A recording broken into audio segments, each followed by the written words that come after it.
Hey friends, welcome to this new video dedicated to Garten of Banban 8. Today we are back with a brand new theory of the day. As I already told you in the previous videos, during this long and exciting wait for the official release of the game, which, let's not forget, will be available on the 28th of August, every day I will post a new theory, a daily series of episodes that I personally decided to call the Theory of the Day. Today we will talk about theories related to the gameplay, something that many of you have been asking me about in the comments. As we well know, the game map in Garten of Banban 8 will not be a single linear one, but it will be divided into several parts, each with a precise role and completely different atmospheres.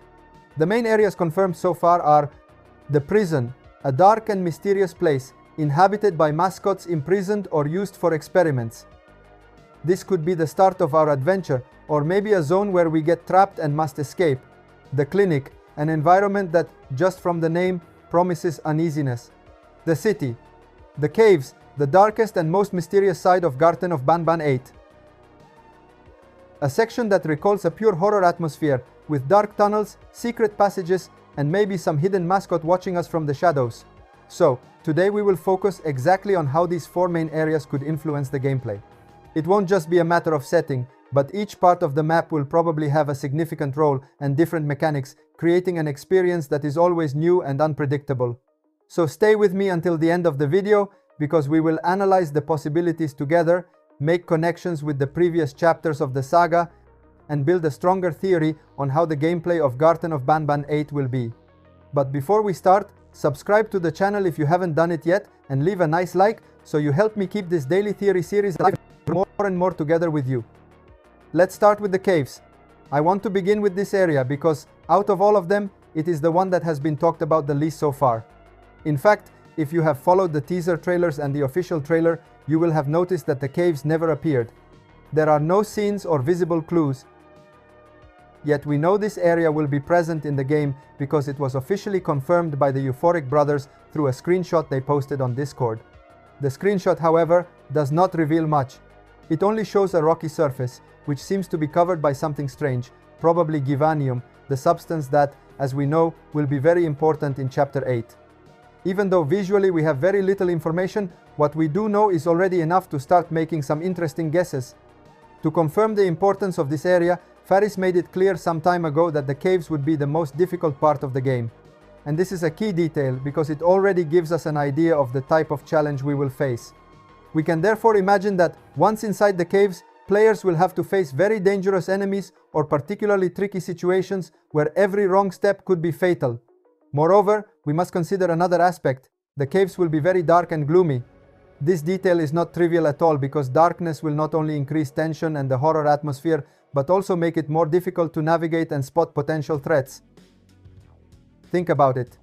In an environment where visibility is reduced to a minimum, every sound, every sudden movement, and every shadow could turn into a real scare. And, of course, let's not forget that Chapter 8 will be very horror. This means that inside the caves, we will not simply encounter an obstacle or any enemy. We expect to face something truly scary and disturbing, capable of making us jump out of our seats. The caves, therefore, will not just be a passage area or a dark place to explore. They will be one of the key points of the most intense and adrenaline-filled gameplay in Chapter 8. In short, even though right now we have very few images or concrete details, we can already guess that the caves will represent a real challenge for players, combining dark settings, dangerous enemies, and a horror atmosphere that promises to make every moment inside this area full of tension and suspense. Now, let's talk about the prison. This will undoubtedly be one of the most important areas in Chapter 8, and I'll explain why. First of all, the prison could be the starting point of the game. Imagine this: the player wakes up in a closed, cramped, and oppressive environment, with the first lights filtering through the bars and creepy sounds coming from the corridors. This would be a perfect start to immediately immerse us in the horror atmosphere of the game, beginning our adventure with tension and suspense from the very first moments. But there's more. On a wall of the prison, there will be the family mural. This detail is not accidental, because as we know from Chapter 4 onwards, the mural is always placed in a central area of the game, a reference point for the player, and often linked to key story events. So, the prison could have a dual role, being both the starting point and the central area of the game, a place that will serve as a narrative and strategic hub. Of course, if we are in a prison, our main mission will be to escape. We are not talking about simple exploration, we will have to plan every move carefully. Moreover, we will have to watch out for the Givanium Guard citizens. These characters, who patrol the prison, will not be mere background. If they see us wandering suspiciously or trying to escape, they will immediately chase us.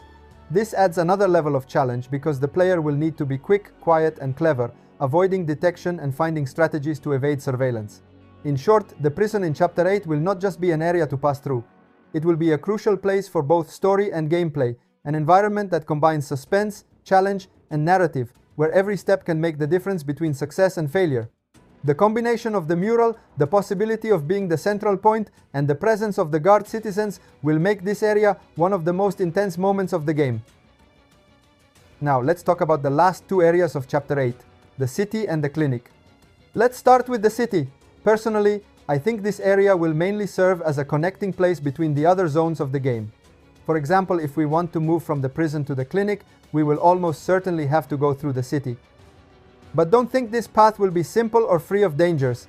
Even if the city might seem like a more open or less intense area compared to others, we have to remember that in Chapter 8, nothing is left to chance. There could be hidden traps, sudden obstacles, or even enemies that will force us to move carefully. Every step could have consequences, and the city will become an environment where we can never let our guard down, even though it seems just like a passage between main areas. Now let's move on to the clinic, which will definitely be a crucial area in Chapter 8. Here we will enter the heart of Syringion's laboratory, a place where the story and gameplay are directly intertwined in a creepy and thrilling way. Inside the clinic, we will encounter several key characters. Among them will be the Givanium slime, a creature that will probably challenge us with new mechanics, Clorenzo, already known for being dangerous, and Banban's new transformation, which promises to be even scarier and more aggressive than previous versions. These encounters won't be simple fights or calm exploration moments.